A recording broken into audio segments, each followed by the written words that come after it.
The park was always full of laughter in the evenings, children running around, parents calling after them, and the sound of shoes tapping against the old metal slide. But for George, it was always about the swing.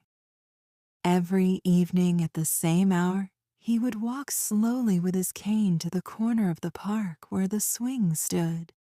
Its chains were a little rusty, the seat a little worn, but it was still strong.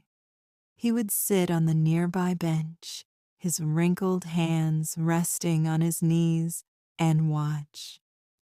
That swing held memories of his daughter, Lily. Years ago, he used to bring her here after work, still in his old factory uniform, tired but smiling. "Higher, Daddy!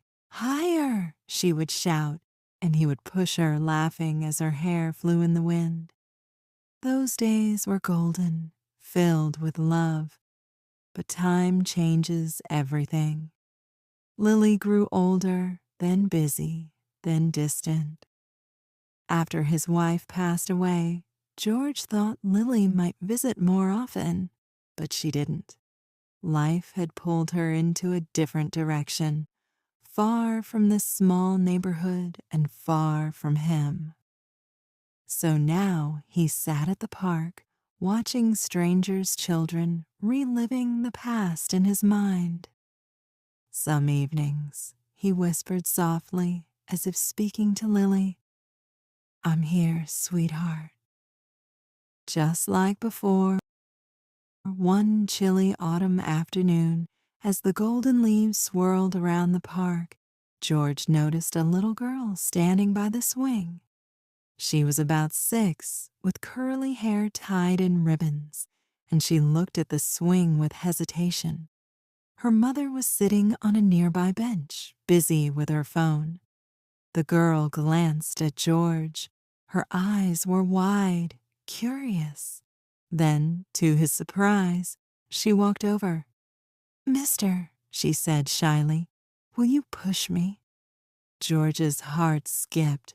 For a moment he couldn't speak, and then, slowly, he rose, his knees aching, and walked to the swing.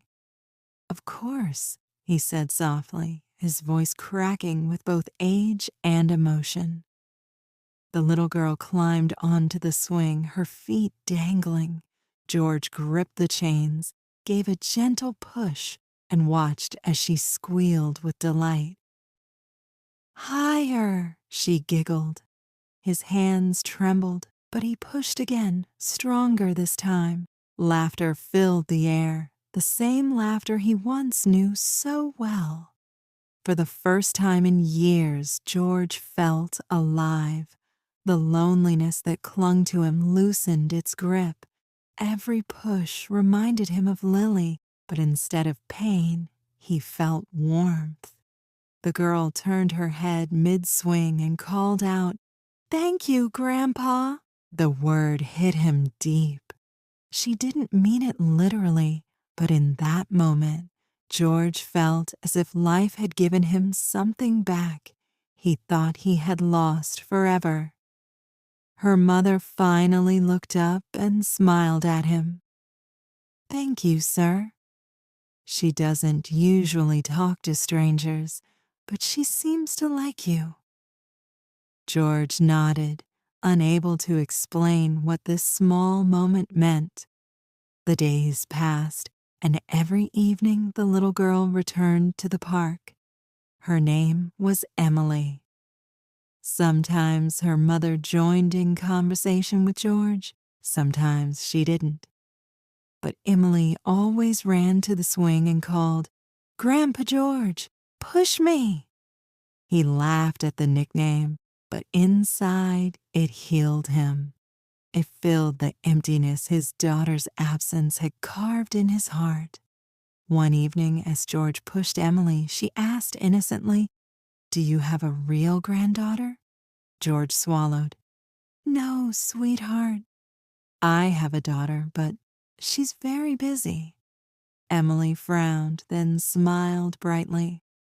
It's okay. You can be my grandpa. Tears welled in George's eyes, but he quickly blinked them away so she wouldn't see. Winter soon arrived. The swings were cold, the park quieter, but George never missed a day. Even when Emily couldn't come, he sat by the swing, waiting.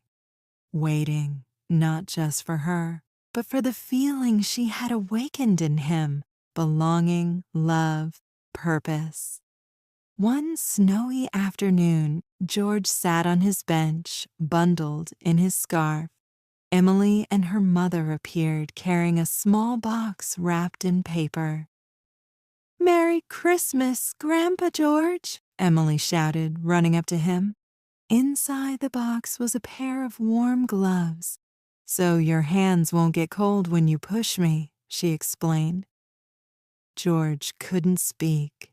His throat tightened, and for the first time in years, he let himself cry openly right there in the park. That night, sitting alone in his little house, George stared at the gloves and whispered, "Thank you."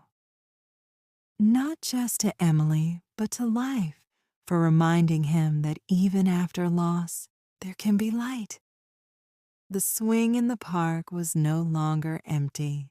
It had carried not just children, but George's broken heart, and it had given him something priceless in return: a second chance to love and be loved.